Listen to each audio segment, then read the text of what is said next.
Hello everyone and welcome you all to my new YouTube video. तो आज की इस नई यूट्यूब वीडियो में मैं आपसे अपकमिंग दिसंबर की ड्यू डेट्स के बारे में डिस्कशन करने के लिए आया हुआ हूं। और इस दिसंबर मंथ में सिर्फ और सिर्फ 4 से 5 दिन और रह गए हैं। बट टैक्स पेयर एक्सपेक्ट कर रहे हैं कि कुछ एक्सटेंशंस मिल जाएं बिकॉज काफ़ी सारे कंप्लायंसेस की ड्यू डेट्स आपकी 31 दिसंबर तक में पड़ने वाली हैं। और उन कंप्लायंसेस की लिस्ट में हम ये डिस्कस करने वाले हैं कि कौन कौन से अब कंप्लायंसेस हैं जो हमारे पेंडिंग रह गए हैं, जिनकी ड्यू डेट्स अभी आनी बाकी हैं। तो मेक श्योर करिए कि आप अपना काम टाइमली ख़त्म कर जाएं ताकि उसके एडवर्स कंसिक्वेंसेस से आप बचे रहें। तो वो कौन कौन सी ड्यू डेट्स हैं हम इस वीडियो में समझते हैं। फर्स्ट ऑफ ऑल जो ड्यू डेट्स आने वाली हैं जीएसटी पॉइंट ऑफ व्यू से, तो GSTR 9 and GSTR 9C. GSTR 9 is an annual return and GSTR 9C is the reconciliation statement which you need to file on self-declaration basis from financial year 2021. Okay, तो GSTR 9 किनको file करनी होती है? First of all हम ये समझ लेते हैं जिनकी annual turnover aggregate annual turnover 2 crore को एक्सीड कर जाती है। और GSTR 9C उन टैक्स पेयर्स को फाइल करना पड़ता है जिनकी एग्रीगेट एनुअल टर्नओवर 5 करोड़ को एक्सीड कर जाती है। तो GSTR 9 की जो ड्यू डेट है वो 31 दिसंबर है, और GSTR 9C की भी जो फाइलिंग डेट है वो भी 31 दिसंबर ही होने वाली है।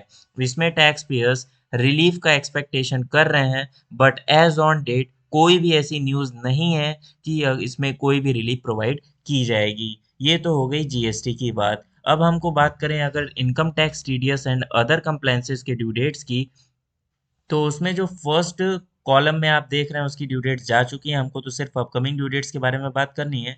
उसमें जो सबसे इम्पोर्टेंट है वो है income tax return filing for the financial year 2021 for individuals and the entities not liable for tax audit and who have not entered into any international or specified domestic transactions, mean individual, HUF, AOP, BOY इन एसएससीज के लिए, plus वो entities जो liable for tax audit नहीं होती। Liable का मतलब आप लोग मिस इंटरप्रेट मत करिएगा, मींस जरूरी नहीं कि उनके ऊपर टैक्स ऑडिट की एप्लीकेबिलिटी इस पर्टिकुलर ईयर में हो, बट वो लायबल हैं अगर टैक्स ऑडिट के लिए तो उनकी ड्यू डेट 31 दिसंबर नहीं होगी।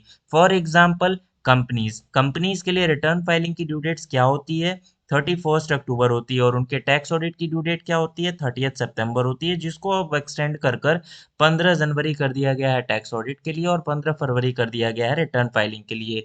तो कंपनीज जिसमें इस साल टैक्स ऑडिट नहीं है, तो इसका ये मतलब नहीं है कि उनकी रिटर्न फाइलिंग की डेट जो है वो 31 दिसंबर होने वाली है। उनकी रिटर्न फाइलिंग की डेट एज पर my point of view 15 Feb ही होने वाली है। और इंडिविजुअल आईटीआर्स की तो आपको पता ही है कि 31 दिसंबर ही रहने वाली है ड्यू डेट्स। बट इसमें भी टैक्स पेयर एक्सपेक्ट कर रहे हैं कि कुछ ड्यू डेट्स की एक्सटेंशन हो सकती है।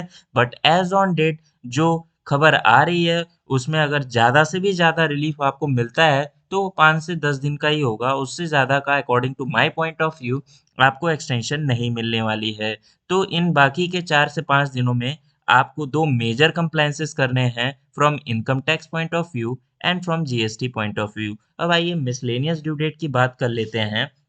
और वो मिसलेनियस क्या है? Due date of furnishing of challan cum statement under section 194 IA, IB and M. अब ये 194 आईए क्या होता है? ये सेल परचेज ऑफ प्रॉपर्टी के रिगार्डिंग का सेक्शन है जिसमें आप टीडीएस डिडक्ट करते हैं। 194 आईबी होता है payment of rent by certain individuals and HUF who are not liable for tax audit during the financial year. उन इंडिविजुअल्स और एचयूएफ के लिए ये सेक्शन है कि अगर 50,000 से ज़्यादा का रेंट पे करते हैं तो उस पर टीडीएस डिडक्ट करने की ज़रूरत होती है।